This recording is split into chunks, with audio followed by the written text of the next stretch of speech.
Uma das coisas mais importantes da vida é a capacidade de não desistir quando o objetivo é sólido. Quando eu quero algo, eu preciso ir buscar. Não significa que eu vou fazer isso para sempre, porque aí seria tolice, obsessão, seria uma forma de distorção mental. Mas alguém que quer algo, vai procurá-lo. E às vezes vai ter que fazê-lo por muitas e muitas vezes. E ao fazer isso, está demonstrando inteligência focal. Afinal de contas, há uma diferença entre ser flexível e ser volúvel. O volúvel é alguém que muda toda hora. Flexível é alguém que é capaz de alterar a rota depois que tenha fundamentos para isso. Por isso, eu admiro mesmo uma pessoa que tem a clareza do que deseja e não desiste. Afinal, não existe fracasso no insucesso, o fracasso está na desistência. Ninguém fracassa quando não obtém sucesso, mas isso sim quando desiste após não ter obtido o sucesso. Claro que eu não vou desistir, né, por qualquer coisa, mas também não vou persistir por qualquer coisa. Machado de Assis dizia uma coisa maravilhosa. Ele dizia: nem sempre recuar é fugir. Nem sempre recuar é fugir. Pode ser que eu tenha que alterar minha rota e ir para outra atividade, mas só depois de eu esgotar todas as minhas energias naquilo que de fato é o meu foco. Mas você acha que um jovem de 18 anos, ele sabe com certeza o que ele quer?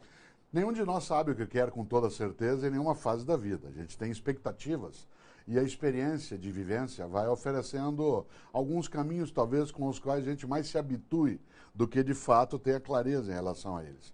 Quando eu fui fazer vestibular, para mim, aos 18 anos de idade, era decisivo entrar na universidade naquele momento, porque a vida média era de 60 anos. Há 100 anos, a vida média era de 40. Você olha relatos do início do século XX, por exemplo, jovens de 16 anos estavam na universidade. Na minha geração, nós tínhamos de estar com 18. Hoje, um jovem que presta vestibular, ele está em 1/5 da vida dele. 1/5. A previsão é que essa geração vai viver até 100 anos. Não é que ele tem todo o tempo, mas ele não tem tanta urgência como algumas gerações que menos viveram tiveram antes dele. Por isso, um jovem de 18 anos não necessariamente sabe todas as coisas, mas naquilo que ele sabe, ele tem de persistir. Isso vale para o esporte, vale para o afeto, vale para a política, vale para a profissão. Afinal, há uma frase que tem duas palavras, que jamais valem nem na medicina, nem no amor e nem no foco, que é sempre e nunca. Uma pessoa só deve desistir de um projeto quando ela, tendo esgotado as forças que desenvolveu para atingir aquilo, percebe que essas forças que ela tem como capacidade não são mais suficientes. Por exemplo, há uma diferença entre sonho e delírio.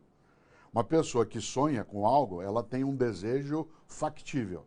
Quando você tem um desejo que não pode ser realizado, porque ele não tem factibilidade, possibilidade, isso não é sonho, é delírio. Por exemplo, eu, Cortella, sonho com todos os meus filhos e netos vivendo em harmonia. Isso é factível. Eu, Cortella, sonho que seja eu o melhor jogador de futebol da FIFA na Copa de 2018. Isso não é sonho, é delírio. Não é porque eu desejo que aquilo pode acontecer. É necessário que eu examine qual é a condição de realização. Alguém que várias vezes faz vestibular e nota que já esgotou aquilo que era a sua condição, tem que alterar a rota. Não há um único caminho na vida. A vida é plural. E essa pluralidade, ela não pode ser colocada no campo da obsessão. O que é uma pessoa obsessiva? É aquela que não consegue mudar. Afinal de contas, coerência contínua num mundo de realidade que muda é sinônimo patológico. Porque todo mundo tem várias possibilidades, gosta de coisas diversas. Né? Você imagine, eu quando fiz vestibular, fiz para a filosofia.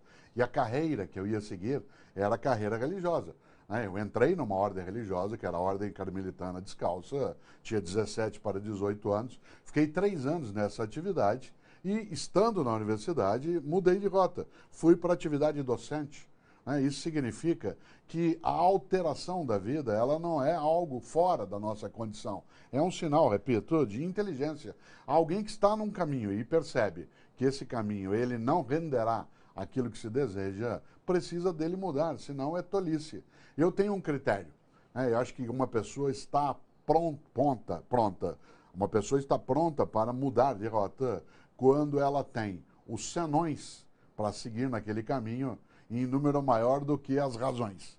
Isto é, quando os seus apesar de ficam muito maiores do que os seus por causa de.